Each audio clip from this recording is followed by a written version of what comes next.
I need to start with a sad story. It's a story about a fellow technologist, an inventor, a guy named Otto Rohwedder. If we could practice going to there we go.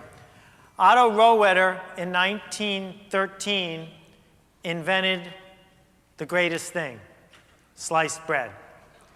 And like most inventors, like most technologists, Otto went out, got some money together, and made sure he had the patents so that no one would steal his idea. And the other thing he did was he made sure he had the factory all lined up. He made sure he had the operations in place so when everyone showed up to buy his sliced bread, he'd be ready. And for 17 years, no one bought sliced bread. Otto Rohwedder was a complete failure. And it wasn't until much later, 17 years later, when the patent ran out, that Otto realized his mistake. He'd forgotten to ask a question, a two-word question. Who cares?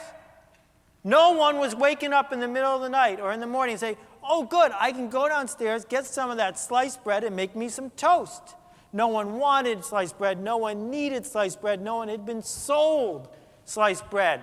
And it wasn't until these guys came along and marketed sliced bread. In 1930, they started doing this, putting it in the bright bag with a little twist tie, built strong bodies, 12 ways, the whole thing.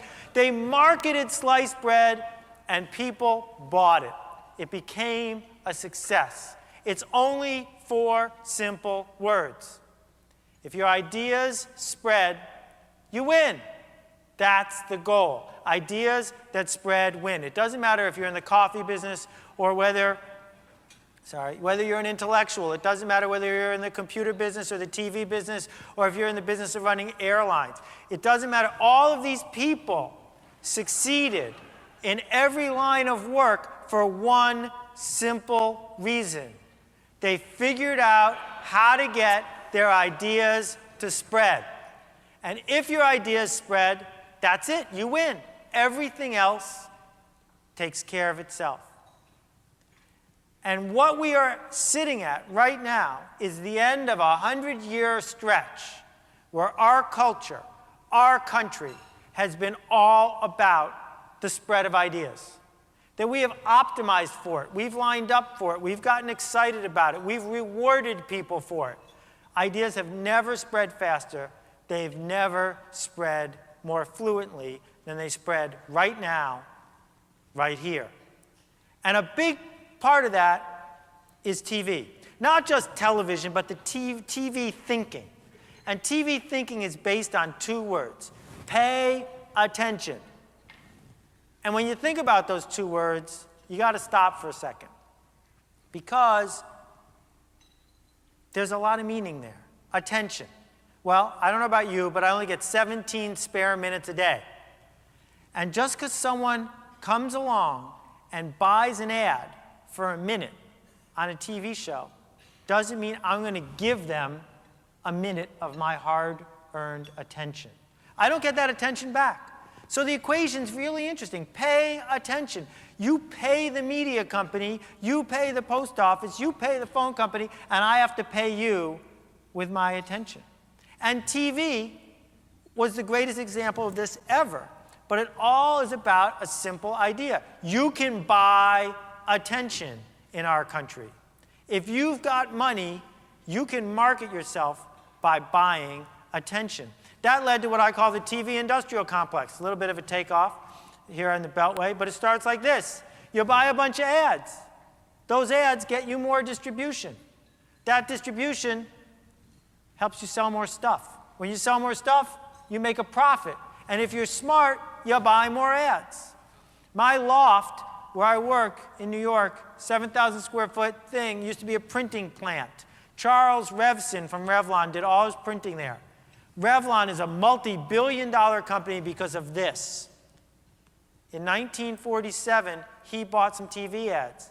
He was one of the first cosmetic people to do so. It worked. He got distribution. He made money. He bought more TV ads. The cycle repeats itself and repeats itself. And if you do things right, and I don't care if you're selling to consumers, stuff like makeup, or selling to businesses or the government, things like ball bearings, it's all the same.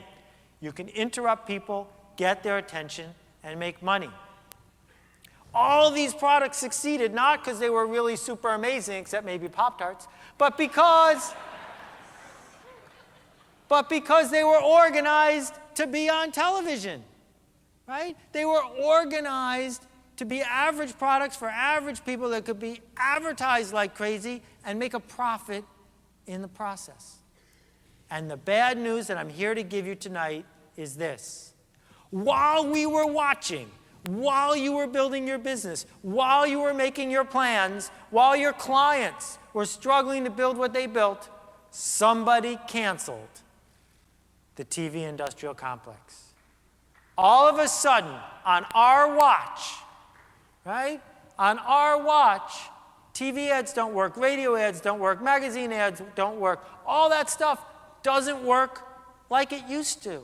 There's a whole bunch of reasons, and I'll cover a couple of them, but there didn't used to be 1 billion web pages. There didn't used to be 500 TV channels. You didn't used to be able to kill 3 or 4 hours IMing people on the internet when you were supposed to be watching Gilligan's Island, right? So this picture is really fuzzy. I had a bad cold when I took it, but I show it to you for an important reason. Take a look at that blue box, center, one shelf up. The brand manager for that product spent $100 million last year trying to interrupt me. $100 million on coupons, shelving allowances, TV ads, radio ads, direct mail, detailing at doctor's offices, so that when I was sick and I had money in my hot little hand, I would go to the deli and buy her product. And do you know what I did? I ignored every single one of those $100 million worth of ads. Because I don't have a pain reliever problem. 20 years ago, I started buying the stuff in the yellow box. I'm finished. I don't need another pain reliever. I'm done. She's invisible. She doesn't exist, right? It's as if her product doesn't even exist. And here is sort of the end of my bad news. I think I got a little bit more. You're the product in the blue box. Your law firm, your accounting firm, your technology firm, your agency that's trying to sell stuff to the government, all of you are the blue box. Unless you are doing something so way out there, what you are busy doing is trying to solve a problem for people who either don't know you exist, don't want to know you exist, or don't have a problem they believe you can solve. And we've got to do something about that if we're going to get things to grow.